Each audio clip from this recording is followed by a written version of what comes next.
Sir. হ্যাঁ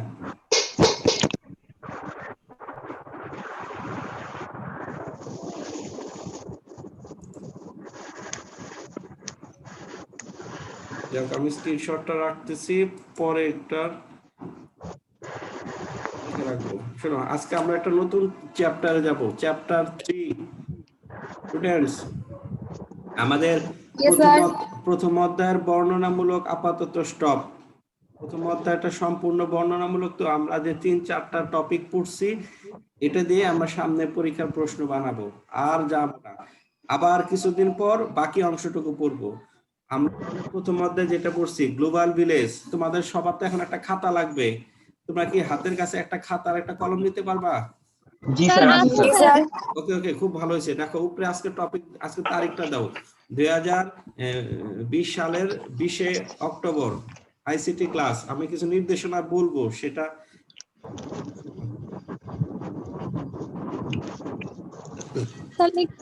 হ্যাঁ লেখো। প্রথম অধ্যায়ের জন্য মানে সামনে যে পরীক্ষাটা নেব, হোক সেটা 10 মার্কে, হোক সেটা 20 মার্কে, সামনের পরীক্ষার জন্য সিলেবাস যে পরীক্ষাটাই হোক, রচনামূলক অবজেক্টিভ ওটা তোমার টেনশন করা লাগবে না। সামনের যে পরীক্ষাটা হবে সেই পরীক্ষাতে প্রথম অধ্যায় থেকে যে সমস্ত টপিক পড়তে হবে, 1 নম্বরে লিখো গ্লোবাল ভিলেজ প্লাস এর উপাদান।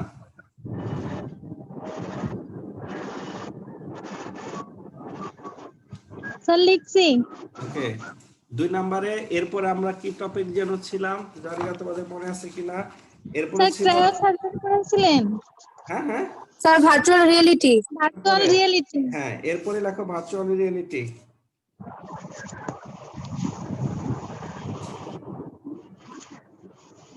এরপরে ছিল আর্টিফিশিয়াল ইন্টেলিজেন্স।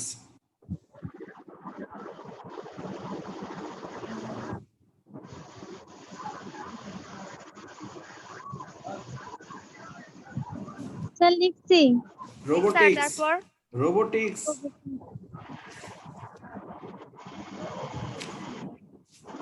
ক্রায়োসার্জারি।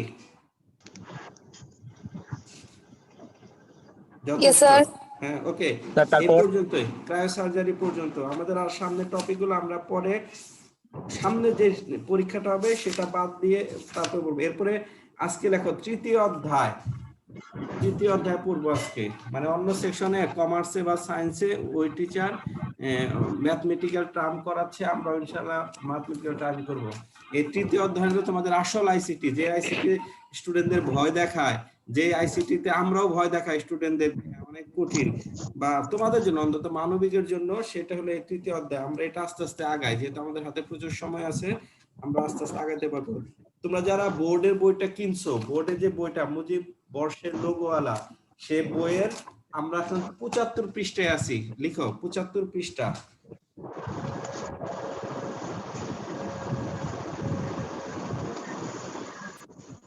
আচ্ছা, আমাদের সংখ্যা পদ্ধতিতে এখন এটা থিওরি, তো আমি এটা স্লাইড তৈরি করিনি, স্লাইড নেক্সট ক্লাসে তৈরি করব। আচ্ছা, তোমরা কেউ বলতে পারবা যে সংখ্যা বা সংখ্যা পদ্ধতি কি? এটা যদি প্রশ্ন হয় কি উত্তর দেওয়া যেতে পারে? তার প্রকাশ করার পদ্ধতিকে সংখ্যা। গুড। এই একটা লাইনে তোমার 1 মার্কের জন্য যথেষ্ট। যদি আমরা কখনো প্রশ্ন করে ফেলি জ্ঞানমূলকে যে সংখ্যা পদ্ধতি কি, তাহলে জাস্ট এই লাইনটাই লিখবা, কোন সংখ্যা প্রকাশ করার পদ্ধতিকে বলা হয় সংখ্যা পদ্ধতি। এটা পৃষ্ঠা 77-এ আছে। পৃষ্ঠা 77-এর থেকে মানে যারা কাগজ কলম নিছো তারা অন্তত আমার কথার সাথে সাথে পেজ নাম্বার গুলো লিখে রাখো, পরে ইনশাআল্লাহ মিলায় ফেলবা। 77 পৃষ্ঠায় 3.2 একটা পয়েন্ট আছে, সংখ্যা পদ্ধতি। আমরা এটা পড়বো, সংখ্যা পদ্ধতি। আচ্ছা, এক একটা বই এক এক ভাবে লিখছে। আমাদের এই বইটা, বোর্ডের এই বইটা লিখছে সংখ্যা পদ্ধতিকে 2 ভাগে ভাগ করা যায়, প্রধানত 2 ভাগে। একটা হলো পজিশনাল আর একটা হলো নন পজিশনাল। তোমরা খাতায় চট করে লিখে ফেলো যে সংখ্যা পদ্ধতি প্রধানত 2 ধরনের। লিখতে হবে, সবাইকে লিখতে হবে, যারা আছো এখানে একটু লেখো। আমরা তো এতদিন আমি পরিশ্রম করছি, তোমরা শুধু রেডিমেড দেখছো আর স্ক্রিনশট নিছো। আজকে একটু লেখা লাগবে, স্টুডেন্ট মানে তো একটু বাড়তি কাজ। লিখে ফেলছো সংখ্যা পদ্ধতি প্রধানত? যারা বই নিয়ে আসছো যদি সুযোগ থাকে আমার সাথে সাথে বই উল্টাও, আর যাদের হাতের কাছে এখন বই নাই কাগজ কলম আছে তারা অন্তত লিখো, আর যাদের কাছে কাগজ কলম বই পুরোটাই নাই তারা ওদের কাছে নক করে ছবি তুলে নিয়ে নিও পরে। আমরা তো অনেক থেকে বাইসে বাইসে কিছু পড়বো। আচ্ছা, সংখ্যা পদ্ধতি দুই প্রকার লিখছিলাম, একটা হলো পজিশনাল, একটা হলো নন পজিশনাল। আচ্ছা, আমরা বর্তমানে কিন্তু সবাই পজিশনাল সংখ্যা পদ্ধতি ব্যবহার করি, তাহলে নন পজিশনাল কি হতে পারে? আচ্ছা, তোমরা কি হায়ারোগ্রাফিক্স একটা নাম শুনছিলা এর আগে? জি স্যার, শুনছি। হ্যাঁ, যখন সংখ্যা পদ্ধতি আবিষ্কার হয় নাই, যখন গণনাকার শুরু হয়নি, মিশরীয়রা তো গণনা প্রথম শুরু করছে, যখন গণনা শুরু হয়নি তখন কিন্তু মানুষ মাটিতে দাগায়া বিভিন্ন জিনিস দিয়ে গণনা কাজ করত, সেগুলোই ছিল হায়ারোগ্রাফিক্স। আচ্ছা, আমরা অনুধাবনে অথবা ইয়েতে প্রশ্ন রাখতে পজিশনাল আর নন পজিশনাল সংখ্যা পদ্ধতির মধ্যে পার্থক্য লিখো। আমরা আলাদা জ্ঞানমূলক চাইতে পারি পজিশনাল সংখ্যা পদ্ধতি কি অথবা নন পজিশনাল সংখ্যা পদ্ধতি কি। আর এটার জন্য আমাদের একটু লিখতে হবে, তোমাদের যাদের কাছে বই আছে এখন অনেক লেখা, কতটুকু লিখবা আমি একটু নোট করে দেই। যদি স্যার একটু বইয়ের নাম্বারটা বলে দেন। বইয়ের নাম্বার স্যার পৃষ্ঠা পেজ নাম্বার নাম্বার কি? 77। এখানে অনেক লেখা আছে, এত এটা ক্লিয়ার করি, সেটা হলো মানে তোমরা ইয়েতে লেখো নন পজিশনাল সংখ্যা পদ্ধতি, এখন লিখো পরে মিলাই ফেলবা, সংক্ষেপে লিখি। হ্যাঁ, সবাই কি লিখতেছো? ছেলেরা কি আসো লেখার মতো কেউ? জি স্যার লিখছি। জি স্যার। জি স্যার আছে। হ্যাঁ, যে সকল সংখ্যা পদ্ধতির স্থানীয় নেই, আমি কিন্তু নন পজিশনালের সংখ্যা বলতেছি, যে সকল সংখ্যা পদ্ধতির স্থানীয় মান নেই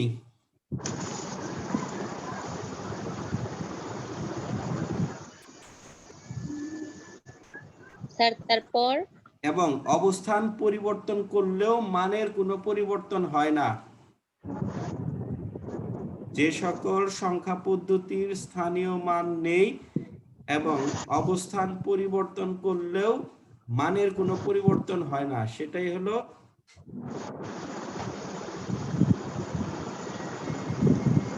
নন পজিশনাল সংখ্যা পদ্ধতি।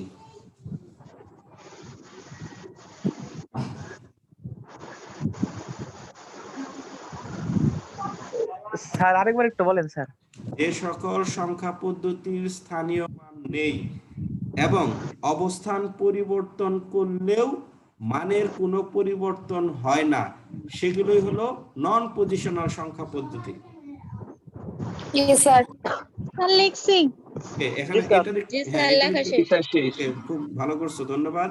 এখন ব্যাখ্যাটা শোনো, সেটা হলো আমরা ধরে নিলাম আগেকার সেই আদিম যুগে যখন প্রথম গণনা হয় নাই তখন লোকজন হয়তোবা কোথাও দাগায় দাগায় গণনা করতো, একটা দাগ দিলে হয়তোবা 1 বুঝাইতো, দুইটা দাগ দিলে 2 বুঝাইতো, হয়তো একটা গোল বৃত্ত আঁকাইলে তাকে 10 বুঝাইতো, একটা তারা আঁকাইলে সেটাকে 50 বুঝাইতো, এরকম একটা, তাই না? এইগুলো হলো নন পজিশনাল। তুমি একটা স্টার বা তারা, আমরা যদি দুইটা তারা পাশাপাশি রাখি বলতো এখানে কত বুঝাবে? একটা তারাতে যদি 10 ধরি, তাহলে যদি কারো 20 লেখার প্রয়োজন হতো তাহলে নিশ্চয়ই সে দুইটা তারা ইউজ করতো। আচ্ছা, দুইটা তারা ইউজ করলে তাহলে কত আসবে? 20। এবার আমি যদি সামনে, হ্যাঁ, আমি যদি সামনে তারাকে পিছনে আর পিছনে তারাকে সামনে নিয়ে আসি তাহলে কত হবে? 20ই থাকবে না চেঞ্জ হবে? স্যার 20ই থাকবে। তাহলে আমার সংখ্যাটার সঙ্গে মিলাও যে যে সকল সংখ্যা পদ্ধতি স্থানীয় মান নেই, আমি যখন দুইটা তারা পাশাপাশি রাখি কোনটাকে একক ধরবো কোনটাকে দশক ধরবো এটার কোনো নাই। সংখ্যা পদ্ধতির নিজস্ব বা স্থানীয় কোনো মানে স্থানীয় মান বুঝো কিনা, একক দশক শতক। আমি যদি 127 লিখি তাহলে 7 হলো একক, 2 হলো দশক, 1 হলো শতক। তাহলে আমি যদি দুইটা তারাকে বা দুইটা দাগকে, দুইটা বৃত্তকে, দুইটা পাখিকে পাশাপাশি রাখি তাহলে উল্টা পাল্টা করলেও কিন্তু মানের কোনো পরিবর্তন হয় না। তাহলে আমার এই সংখ্যাটা এখন মোটামুটি একটু ক্লিয়ার হয়েছে যে যে সকল সংখ্যা পদ্ধতির স্থানীয় মান নেই এবং তারা যদি সামনে পিছনে ঘোরা মানে অবস্থান পরিবর্তন করে মানের কোনো পরিবর্তন হবে না, এরাই হলো নন পজিশনাল।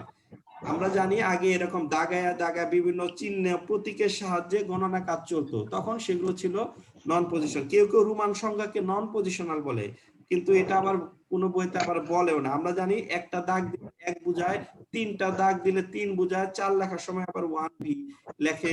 এই যে আমরা রোমান সংখ্যাকে আনবই না, আমরা টেকনিক্যালি এই উত্তরটা এইভাবে লিখবো যে সকল সংখ্যা পদ্ধতি স্থানীয় মান নেই অবস্থা। আর ঠিক উল্টাটা তোমরা লিখে ফেলো তাহলে। এখন তাহলে পজিশনাল একটা সংখ্যাটা নিজেরা দাঁড় করে ফেলো, ওখান থেকে কি হবে বুঝতেছো তো? যে সকল জি স্যার, সংখ্যা বুঝছি। পদ্ধতি স্থানীয় জি মান স্যার। আছে এবং অবস্থান পরিবর্তন করলে মানেরও পরিবর্তন হয়। আমি পরিবর্তন 21 লিখলাম, হয়।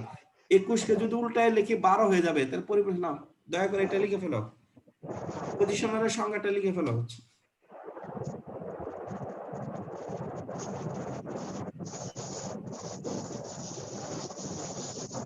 প্রীতম সাহা আছো? জি স্যার। লিখতেছো পজিশনাল? জি স্যার। লিখে ফেলো, যে সকল সংখ্যা পদ্ধতি স্থানীয় মান আছে এবং অবস্থান পরিবর্তন করলে এদের মানের পরিবর্তন হয়, সেই সকল সংখ্যা পদ্ধতিকে বলা হয় পজিশনাল। যথেষ্ট। আমাদের এই চ্যাপ্টারের শুরুতেই পজিশনাল আর নন পজিশনাল সম্পর্কে ধারণা দিয়েছে, আমরা এটা ইনশাআল্লাহ পেয়ে গেলাম। তোমরা পৃষ্ঠা ৭৭-এর একটু রিডিং পড়ো, ওরা অনেক উদাহরণ দিছে, কিন্তু মূল কথাটা আমার কাছে মানে হয় নাই, এই জন্য আমি একটু লিখে দিলাম। এবার পজিশনাল সংখ্যা পদ্ধতির কয়েকটা উদাহরণ দিছে। পজিশনাল যে সংখ্যা পদ্ধতি সেগুলোর কিছু উদাহরণ দিছে, আমরা একটু এভাবে লিখবো যে কম্পিউটারে ব্যবহৃত সংখ্যা পদ্ধতি 4 প্রকার। দয়া করে একটু লিখে ফেলো, কম্পিউটারে ব্যবহৃত সংখ্যা পদ্ধতি।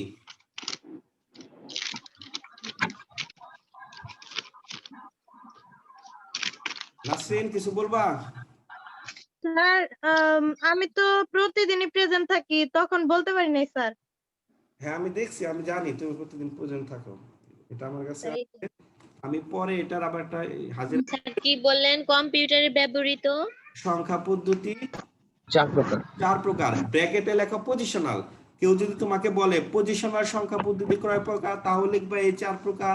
কেউ যদি বলে কম্পিউটারে ব্যবহৃত সংখ্যা পদ্ধতি, কম্পিউটারে তার নন কম্পিউটার হলো বর্তমানে, আর নন পজিশনাল ছিল মনে করো সেই আদিম যুগে বা সেই খ্রিস্টপূর্ব। আমাদের বইতে একটু রিডিং পড়লে পড়া যায়, এটা লাগে না, সাল যেহেতু আমাদের লাগে না, 2500 প্রায় 2500 বছর আগে, আমরা বর্তমানে আছে 2000 সাল, তার মানে খ্রিস্টপূর্বে আরো 500 বছর, 2500 বছর আগে তখনও লোকজন এসব দাগায় দুগায় মানে নন পজিশনাল পদ্ধতিতে গণনা কাজ চালাইতো। অতএব সেই 2500-3000 বছর আগের কথা নিয়ে আমাদের এত মাথা ব্যথা কারণে আমরা শুধু সংজ্ঞাটা পূর্ব যথেষ্ট। টিচারও খুশি, তুমিও খুশি যে হ্যাঁ আমার সিলেবাস শেষ হয়ে গেছে। আচ্ছা, তাহলে কম্পিউটারে ব্যবহৃত সংখ্যা পদ্ধতি 4 প্রকার অথবা পজিশনাল সংখ্যা পদ্ধতি 4 প্রকার। নাম লেখো নিচে নিচে। 1 নাম্বার বাইনারি, বাংলায় বাইনারি লেখো, বাইনারি সংখ্যা পদ্ধতি। জি স্যার লিখছি। 2 নাম্বার লেখো দশমিক সংখ্যা পদ্ধতি, দশমিক, দশমিক অবলিক দিয়ে লেখো ডেসিমাল। কোন কোন বইতে দশমিক লেখা, কোন কোন বইতে ডেসিমাল লেখা। জি স্যার। 3 নাম্বার অক্টাল, এটা পৃষ্ঠা 79-তে আছে। অক্টাল স্বরেও কয়ের নিচে ট আকার ল, অক্টাল পদ্ধতি। এবং সবার শেষে লেখো হেক্সাডেসিমাল পদ্ধতি। জি স্যার লিখছি। স্যার 4 নাম্বারটা কি বললেন? হেক্সাডেসিমাল।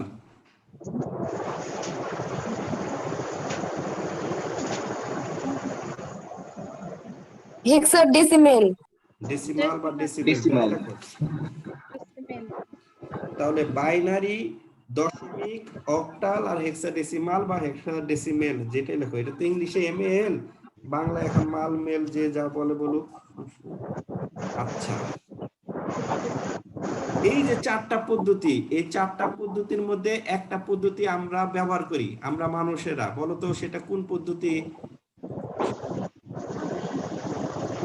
স্যার দশমিক। দশমিক। হ্যাঁ, হ্যাঁ। Decimal sir. অর্থাৎ আমরা ডেসিমেল বা দশমিক পদ্ধতি ব্যবহার করি, আর বাকি 3টা পদ্ধতি কম্পিউটার ব্যবহার করে। জি স্যার। ওকে, এটা আমাদের কাজটা কি? আমাদের এই তোমাদের এই একাদশ শ্রেণীতে কাজটা হলো, তোমাকে পরীক্ষাতে আমরা কিছু সংখ্যা দিয়ে দেব, বলবো যে এক অবস্থান থেকে আরেক অবস্থানে নিয়ে যাও।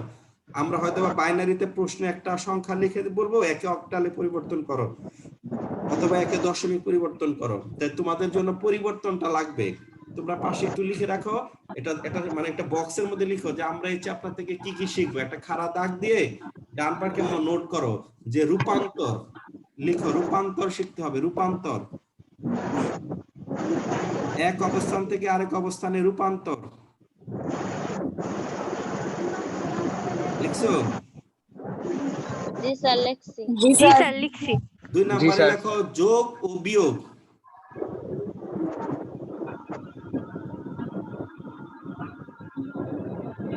জি স্যার। এই দুইটা জিনিস আমরা শিখবো। হইতে পারে দুইটা জিনিস, কিন্তু এই দুইটা জিনিসের মধ্যে অনেক আইটেম। এখন আমি যদি একটা প্রশ্ন করি রূপান্তরে, যে এখানে মোট আইটেম আছে 4টা, বাইনারি, অক্টাল, দশমিক, হেক্সাডেসিমাল। যাই হোক, এক আইটেম থেকে আরেক আইটেমে যদি আমরা রূপান্তর করি তাহলে সর্বোচ্চ কয়টা আইটেম হবে এখানে? স্যার 12টা। হ্যাঁ, 12টা। অনেকে বুঝতে পারে না মনে হয়। 12টা আইটেম কিভাবে হবে? যে আমি যদি বাইনারি থেকে অক্টালে যাই একটা আইটেম, বাইনারি থেকে দশমিকে গেলে আরেকটা আইটেম, বাইনারি থেকে হেক্সাডেসিমাল গেলে আরেকটা আইটেম, তাহলে একটারে যদি 3 আইটেম হয়, 4টা 3 4 12 আইটেম, তাহলে তোমাকে স্যার। এই 12টা আইটেম শিখা পরীক্ষা হলে ঢুকতে হবে।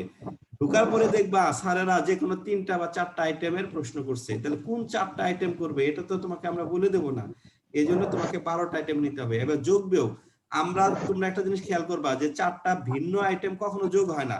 আমরা কখনো বলবো না যে বাইনারির সঙ্গে অক্টাল যোগ করো, মানে সরি, আমরা বলবো বাইনারির সঙ্গে অক্টাল যোগ করো বা অক্টালের সঙ্গে হেক্সাডেসিমাল যোগ করো, কিন্তু মনে রাখবা দুইটা ভিন্ন আইটেম কখনো যোগ হয় না।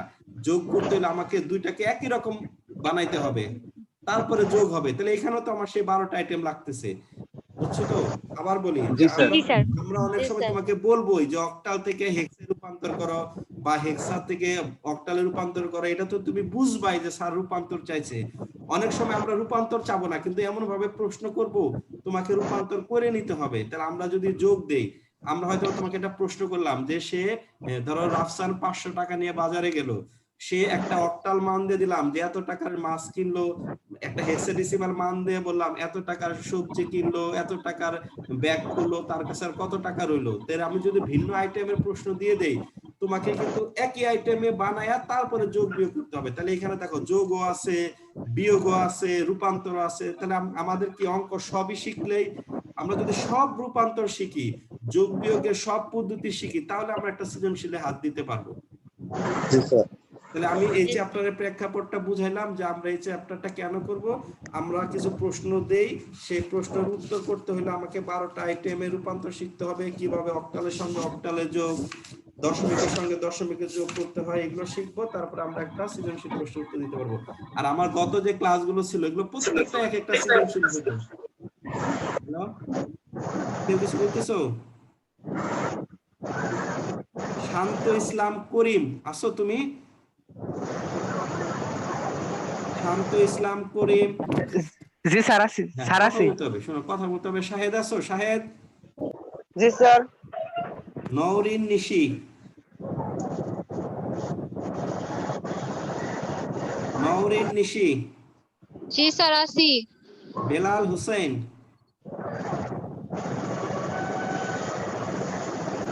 বেলাল হোসেন নাই।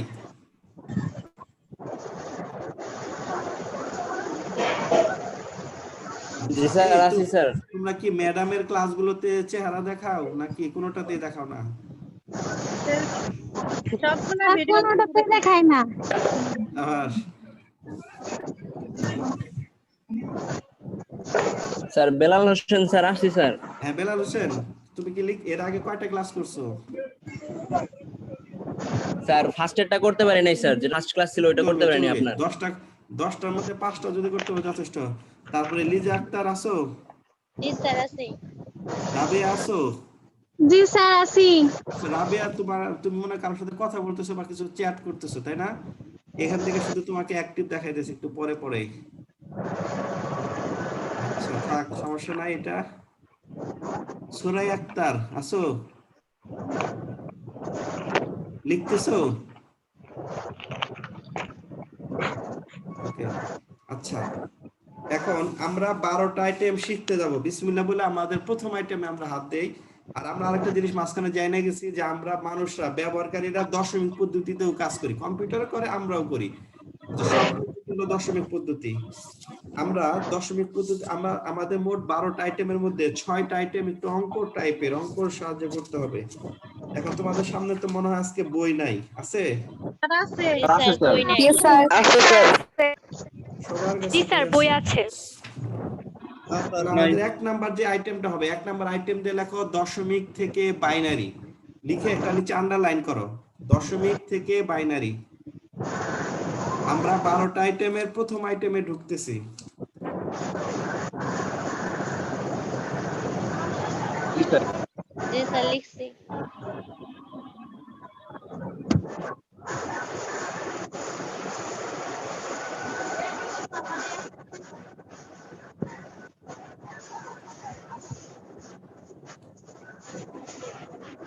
আচ্ছা, আমরা তার আগে শোনো, অঙ্কটা মনে হয় আমার বোর্ডে করতে হবে, আজকে আর বোর্ডে যাব না। আইটেম গুলো আমরা দেখি। এই যে তোমরা এক কাজ করো, যে দশমিক থেকে বাইনারি যেটা বলছো, এখানে আর কিছু লেখার দরকার নাই, এটা রাখো। আচ্ছা বলো তো, বাইনারি পদ্ধতিতে মোট আইটেম কয়টা? স্যার 3টা। 3টা। দুইটা। আচ্ছা, স্যার, আমি যে এক দুইটা। নাম্বারে যেটা লিখলাম বাইনারি 0 এবং 1। দশমিক, শোনো এটা কাইটা দাও, এটা কাটো, কাইটে নিচে আবার লেখো বাইনারি। বাইনারি লিখে একটা হাইফেন দিয়ে লেখো বাইনারিতে মোট আইটেম কয়টা। আমরা মৌলিক সংখ্যা নাম শুনছি, কেউ বলতে পারবা? রাকিব আছো, তুমি বলো তো মৌলিক সংখ্যা কোনগুলো?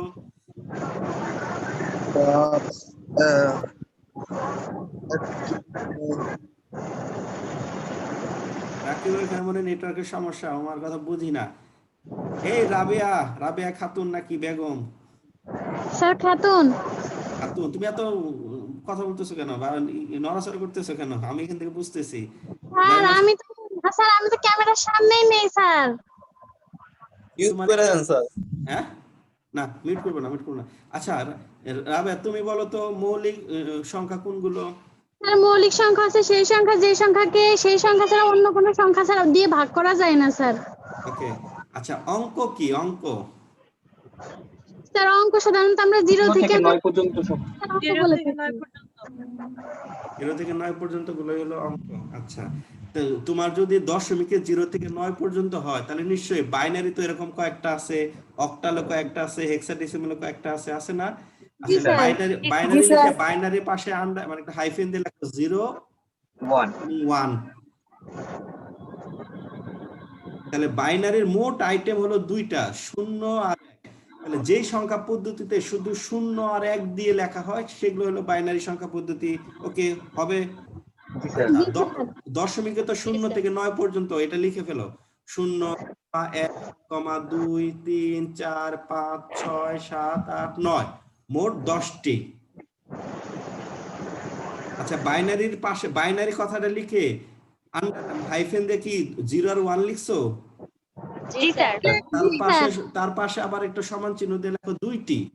আবার তার নিচে তার নিচে দশমিকে লেখো 0 থেকে 9 পর্যন্ত, মানে 0 থেকে 9 পর্যন্ত শর্টকাটে লিখো না, 0, 1, 2 এভাবে লিখে নিচে লেখো 10 সমান চিহ্ন দিয়ে লেখো ডান পাশে 10টি। আসো অক্টালে, আসো অক্টালে হলো 0 থেকে 7। অক্টাল পদ্ধতিতে 0 থেকে 7, মোট 8টি।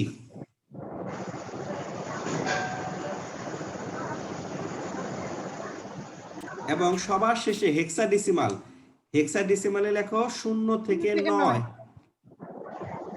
0, 1, 2, 3 কমা দিয়ে 9 পর্যন্ত লিখো। এখানে আমার মতো শর্টকাট করো না, থেকে লেখার দরকার নাই। 0 থেকে 9, তার সঙ্গে কমা দিয়ে লেখো বড় হাতের A, বড় হাতের B, বড় হাতের C, বড় হাতের D, বড় হাতের এ E পর্যন্ত। F সমান 16টি। স্যার লিখছি। হ্যাঁ, এখন এই যে 2টি, 10টি, 8টি, 16টি, এই যে 2, 8, 16, 10, এইগুলো এই আইটেমটার নাম হলো বেস বা ভিত্তি। এখন অনেক সময় জ্ঞানমূলকে প্রশ্ন করে সংখ্যা পদ্ধতির বেস বলতে কি বুঝো, বা সংখ্যা পদ্ধতির ভিত্তি কি? আমরা কোন একটা সংখ্যা পদ্ধতি দশমিক না অক্টাল কিভাবে চিনবো? কোন একটা সংখ্যা লিখে যদি ব্র্যাকেটে এরকম থাকে তাহলে তো আমরা শিখবো এটা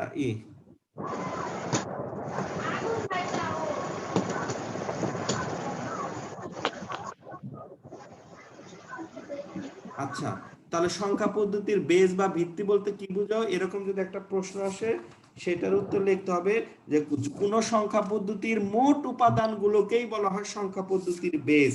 এটা লিখে ফেলো, সংখ্যা পদ্ধতির বেস, একটা জ্ঞানমূলক হয়ে গেল। সংখ্যা পদ্ধতি, স্যার সংখ্যাটা আরেকবার বলবেন? হ্যাঁ, সংখ্যা পদ্ধতির বেস বা ভিত্তি কি, এরকম একটা প্রশ্ন আসলে সেটা লিখবা যে কোন সংখ্যা পদ্ধতি,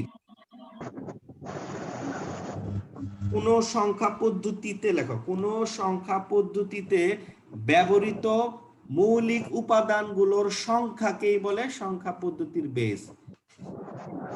কোন পদ্ধতি, সংখ্যা পদ্ধতিতে স্যার মৌলিক কি বলেন? মৌলিক উপাদানগুলো সংখ্যাকে, মৌলিক উপাদানগুলোর সংখ্যাকে। স্যার আরেকবার একটু বলেন স্যার। তুমি কতটুকু লিখছো সেটুকু আগে বলো। স্যার কোন সংখ্যা পদ্ধতিতে এই পর্যন্ত? হ্যাঁ, কোন সংখ্যা পদ্ধতিতে থাকা, ব্যবহৃত অর্থাৎ বাইনারিতে, আচ্ছা, বাইনারিতে আছে 2টা, অক্টাল আছে 8টা, তাহলে এক একটার এক এক রকম বেজ না? বাইনারি বেজ হলো জি, স্যার। 2, অক্টালের বেজ হলো, তাহলে আমাকে তো এমন ভাবে সংজ্ঞা লিখতে হবে যেন সবাই খুশি থাকে যে কোন সংখ্যা পদ্ধতিতে থাকা মোট উপাদানগুলোর সংখ্যাকে, তার যতগুলো উপাদান তার সংখ্যাকে বলা হয় সংখ্যা পদ্ধতির বেজ।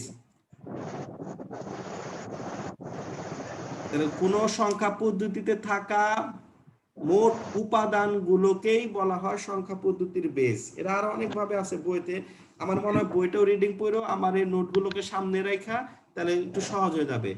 এখন তারপরে একটা উদাহরণ এসে দাও, যেমন বাইনারির বেস 2, যেমন একটা উদাহরণ দিয়ে দাও, যেমন বাইনারি বেস 2, অক্টালের বেস 8। তাহলে বাইনারিতে আমি 2টা কোথায় পাইলাম, অক্টালে 8টা কোথায় পেলাম? যখন দেখলাম যে অক্টালে মোট উপাদান 0 থেকে 7 পর্যন্ত 8টি, এজন্যই তো অক্টালের বেজ 8। ওরকম হেক্সাডেসিমালে মোট উপাদান 16টি, কিভাবে পাইলাম? 0 থেকে 9, তারপরে এ থেকে F। বলো তো 10 কেন হইলো না? 0 থেকে 9 পর্যন্তই তো 10টা হয়ে যায়। না না না, আমি বলি কি 9 এর পরে 10, 11, 12 কেন হইলো না? কারণ ওই সংখ্যাগুলাই স্যার 1 2 এর ভিতরে আছে তাই। এটাই, গুড, সুন্দর। যে যেহেতু 10 লিখতে গেলে আবার 2টা মৌলিক সংখ্যা ঢুকে যায়, 0 আর 1, এজন্য ঝামেলায় যায় নাই। আমরা হিসাব নিকাশ সব মনে মনে 10 11 দিয়েই করব, কিন্তু কাগজে কলমে আমরা ABCD লিখবো। ঠিক আছে, আমরা কোন একটা সংখ্যা যদি যোগ করলে 15 হয়, আমরা বলবো 15, কিন্তু যখন আমরা কাগজে লিখবো তখন 15 এর পরিবর্তে F লিখবো, আবার GH লিখবো না। এই পর্যন্ত মোট 16টা আইটেম। তাহলে হেক্সাডেসিমালের বেস কত? 16। এই 16টা আমরা কোথায় পাইছি? কারণ হেক্সাডেসিমালের মোট উপাদানই তো 16টা। তাহলে আমার সংখ্যাটা এখন একটু মিলাই দেখো যে কোন সংখ্যা পদ্ধতিতে থাকা মোট উপাদানগুলোর মানে সমষ্টিকে বা সংখ্যাকে বলা হয় সংখ্যা পদ্ধতির বেস বা বেস বা ভিত্তি। ভিত্তি।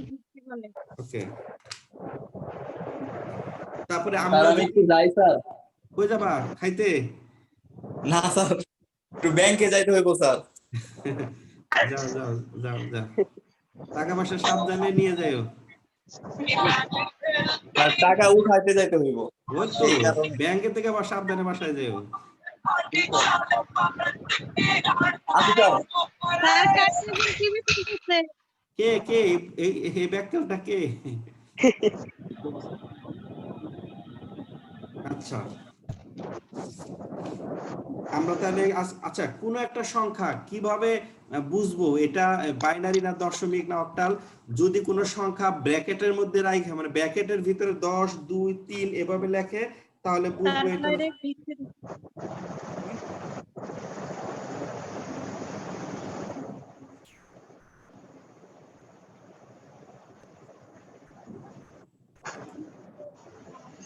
আচ্ছা, আমার এই হোয়াইট বোর্ডটা কি দেখা যাচ্ছে? জি স্যার। জি স্যার। মনে করো আমরা লিখলাম 728 লিখে আমি যদি এভাবে একটা ব্র্যাকেট দিয়া ভিতরে এখানে ছোট্ট করে 10 লিখি, তখন আমরা নিশ্চিত এটা একটা দশমিক সংখ্যা পদ্ধতি। ওকে, তাই তো? Yes, ma'am. আমরা যে তোমাদেরকে প্রশ্ন করব যদি এরকম ব্র্যাকেটে বেস গুলো দিয়ে না দেয়, যে ব্র্যাকেটের বাইরে ছোট করে এই যে 10 লিখছি, এই 10টা হলো আমার সংখ্যা পদ্ধতির বেস। আমি এই 10টা যদি না লিখি তাহলে প্রশ্ন তোমরা অ্যানসার দিতে পারবা না। ধরো কোনো কারণে প্রিন্টিং মিস্টেকের কারণে আমি 728 লিখছি, মানে এই চ্যাপ্টারের অঙ্কে আমি 10 লিখতে পারি নাই, তোমরা কিন্তু সবাই দাঁড়ায় যাবা, যা ওই পরিদর্শক স্যারকে বলবো স্যার আমাদের প্রশ্নে মনে হয় ভুল আছে, কারণ আমরা 4টা সংখ্যা পদ্ধতি শিখছি, এটা কোন পদ্ধতিতে, এটা কি দশমিকে না হেক্সা, এটা স্যাররা উল্লেখ করে নাই। কেউ যদি এই বেজ না দেয় তাহলে আবার পণ্ডিতের মতো অঙ্ক করা শুরু করো না, বেজ ছাড়া কখনো অঙ্ক হয় না।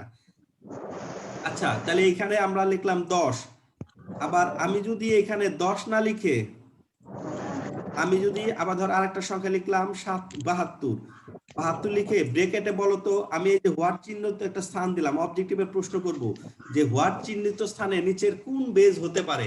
আচ্ছা এখানে বলো তো, হ্যাঁ ক নাম্বার ধরে লিখলাম বাইনারি বা 2, ক নাম্বারে হয়তো লিখলাম 2, খ নাম্বারে লিখলাম 8, দেখতেছো তো, গ নাম্বারে লিখলাম 10,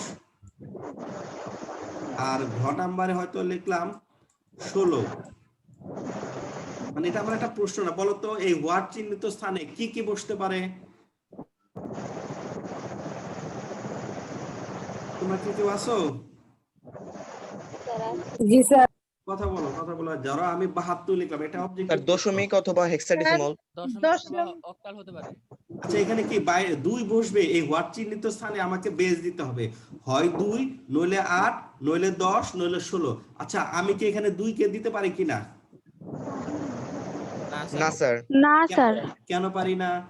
আমরা জানি বাইনারি সংখ্যা পদ্ধতিতে মাত্র 2টা আইটেম ব্যবহৃত হয়, 2টা সংখ্যা আছে, 0 আর 1। আর 1 যেহেতু এখানে 7 আর 2 আছে তাহলে এটা বাইনারি কখনোই হবে না। আচ্ছা এটা কি অক্টাল হতে পারে? জি স্যার।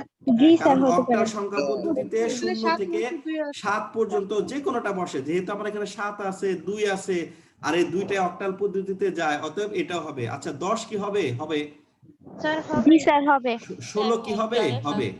জি স্যার হবে। আচ্ছা, এবার আমি 72 এর পাশে যদি আমি আরেকটা 8 লিখা 872 লিখা হোয়াট চিহ্ন দেই তাহলে এখানে কোনটা কোনটা বসবে? দশমিক হ্যাঁ এখানে কিন্তু 2ও বসবে না 8ও বসবে না, কারণ 8 নাই, অক্টালের মধ্যে 8 কখনো হয় না। তাই এরকম যদি কখনো প্রশ্ন হয় তাহলে আমরা হয়তো ভুল করতেছি বা কোনো কারণে ভুল হচ্ছে, এটা তোমরা ঠিক করে নিবা যে এখানে এই হোয়াট চিহ্নিত স্থানে কখনো 8 বসবে না আর 2 বসবে না, 10 বসবে আর 16 বসবে। আচ্ছা আর যদি ABCD থাকে A9 ব্র্যাকেটে হোয়াট, তাহলে তো একটাই বসবে তাই না? তখন শুধু 16 বসবে। আচ্ছা এইগুলো হলো আমাদের অবজেক্টিভ, আর এইভাবে আমরা প্রশ্নগুলো করব, নিচে কোনটা হবে, এটা হবে সেটা হবে। আচ্ছা এখন আমরা ইচ্ছা করলে রূপান্তরে যেতে পারি।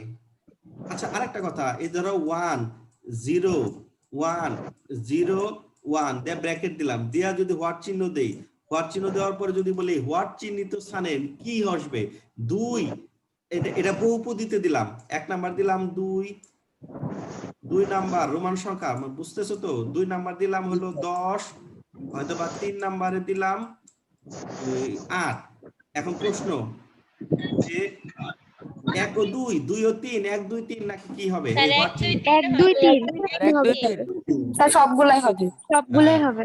অনেকে বলতে পারে স্যার 1 আর 0 তো শুধু 2 হয়। ধরো আজকের ক্লাসে যারা আছো তারা তো ইনশাআল্লাহ পাল্লাই, যারা আজকের ক্লাসে নাই শুধু বই দেখে আইসিটি পরীক্ষা দিবে, মানে টিচারদের কথা ক্লাসে হোক আর যেখানে হোক, ক্লাসের কথা না শুনে যদি বই রিডিং করে পরীক্ষা দিতে যায় হয়তো বা এই প্রশ্নগুলো উত্তর পারবে না। রিডিং বলে তোমরা আজকে তো একটু দায়িত্ব দেবো, ইনশাআল্লাহ আগামী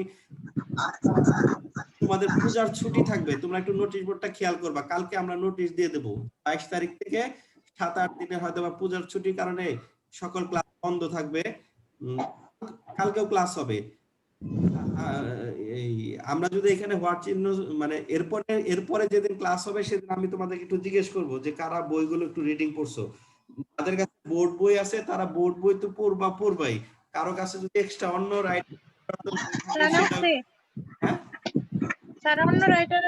হ্যাঁ অন্য রাইটার গুলো একটু বোর্ড বই চেয়ে বেশি, বোর্ড বইটা সরকারি বই কিনতে হয় দেখে কিনাইছি, কিন্তু অন্য রাইটারের বইগুলো অনেক বেশি তথ্য লেখা, সেখানে বুঝবা। আচ্ছা তাহলে এগুলো একটু রিডিং পড়ে নিও, আর আমাদের কথা একটু দয়া করে একটা ক্লাস মিস হয়ে গেলে পরের দিন সেটা বুঝবা না, অন্তত আইসিটির মানে আমি মনে করি বাসায় অত বোঝা যায় না। অন্তত এই চ্যাপ্টারটা প্রথম অধ্যায়টা রিডিং করলে পারবা, দ্বিতীয় একটা অধ্যায় আছে রিডিং করলে পারবা, কিন্তু এই তৃতীয় অধ্যায়টা আর তৃতীয় অধ্যায়টা আর ওই যে পঞ্চম অধ্যায়টা একটু দয়া করে আমাদেরকে ফলো করার চেষ্টা করবা। যে টিচারই ক্লাসে থাকি না কেন একটা ক্লাস মিস দিলে অনেক হয়ে যাবে। আমরা 1 নাম্বার যে পদ্ধতিটা শিখাইতেছিলাম সেই পদ্ধতিটা ইনশাআল্লাহ আমরা আগামী দিন নিয়ে আসবো। এখন ক্লাস শেষ, ম্যাডাম মনে ওয়েট করতেছে। আমরা ম্যাডাম হ্যাঁ স্যার, কার ক্লাস এরপরে? মনির স্যার। আচ্ছা, তাহলে আমি আজকের মতো লিভ নেই, তোমরা এগুলো একটু রিডিং করো। ম্যাডাম আচ্ছা যাই হোক, ম্যাডাম রুটিনটা আবার একটু খেয়াল করে পরে ঢুকো। আমরা আগামী ক্লাসে অঙ্কগুলো নিয়ে আসবো, এইভাবে বোর্ডে আমি করব, তোমরা একটু খাতায় উঠাই নিও। ভালো থাকো, সুস্থ থাকো, ইনশাআল্লাহ দেখা হবে। আসসালামু আলাইকুম। আসসালামু আসসালামু আলাইকুম স্যার। আসসালামু আলাইকুম স্যার। কত আছে স্যার? দেন কত আছে স্যার? কি কি কেউ কিছু বলবা? কত আছে স্যার? বলো। বলো। কেমন আছেন? ভালো আছি। কি কি কথা? কেমন আছেন? পার্সোনাল কথা হলে ফোন দাও। হ্যাঁ, কেমন আছেন আপনি? আমি তো অনেক ভালো আছি। কি এই কথা বলবা? সবারই নিয়ে বলতেছো তো। আমি ভালো আছি। হ্যাঁ, তুমি ভালো আছো, সুস্থ আছো বলে তো আমাদের সাথে যুক্ত হইতে পারছো, তাই না? আচ্ছা, আমার জন্য দোয়া করেন, আমার বিয়ে আছে সামনে। সামনে তোমার বিয়া? এই পাগল। আচ্ছা যাক, তুমি বোধহয় আজকে একটা উল্টাপাল্টা স্বপ্ন দেখছো, সমস্যা নাই, ঘুমাও, ঠিক স্যার আছে। আমি একটা প্রশ্ন করতে চাই। বলো। স্যার আমাদের কি কেউ স্যার গ্রুপের সাথে যোগ আছে স্যার? কোন গ্রুপ? স্যার ওই যে গ্রুপ আইডি স্যার খোলে এটার সাথে মেসেঞ্জারে? না না, আমি কোনো গ্রুপ বানাই নাই। তোমরা বানাইছো কিনা? এটা তো ক্লাস টিচারের সাথে তোমরা বানানোর কথা, বানাইছো? স্যার এটা বানাতে ভালো হইতো স্যার, আমরা তো নতুন স্যার। স্যার আমরা তো বুঝি না কিভাবে বানাইতে হবে। ওকে, তাহলে এক কাজ করো, তুমি একটু দায়িত্ব নাও, আমার একটু অ্যাড করে নাও, কোনো সমস্যা নেই। আমি এসবের অ্যাডমিন হইতে পারবো না, আমি আইনত পারি না। এটা হলো একমাত্র ক্লাস টিচার পারে আর টিচার। তাহলে তোমাকে আমি দায়িত্ব দিলাম, তোমরা একটা গ্রুপ বানায়া যদি তাহলে ওটা একটা আইসিটি নাম দিতে পারো, কিন্তু দিবা যে আমরা তো টিচার আবার চেঞ্জ হয়ে যাব কয়েকদিন পর। আচ্ছা ইচ্ছা মানে যখন যে টিচার থাকে, তোমরা তাহলে গ্রুপ বানাও, আইসিটি নাম দিয়ে 2020-21 শিক্ষাবর্ষের আইসিটি হেল্পলাইন এরকম একটা গ্রুপ বানাও। আমি অ্যাড হব, যে কোনো প্রশ্ন সমস্যা ছবি তুলে ওখানে শেয়ার করা যাবে, ঠিক আছে? জি স্যার। নাও, তোমাকে দায়িত্ব দিলাম। আমি জাস্ট ফার্মেসি নাম দিয়ে ফার্মেসি। হ্যাঁ হ্যাঁ, বকুল কি বলো? ICT pharmacy. ICT pharmacy. Pharmacy? হ্যাঁ। স্যার এটা কি বলে? ঘুমাও ঘুমাও। তোমার ঘুমের কাটে নাই, আমি বুঝতেছি। আচ্ছা, এটা ইচ্ছা, অ্যাজ এ উইশ, ও বললো উদ্যোগ নিলে নিতে পারো, ঠিক আছে? ধন্যবাদ। ক্লাসে যাও, আবার স্যার ম্যাডাম রাগ করবে।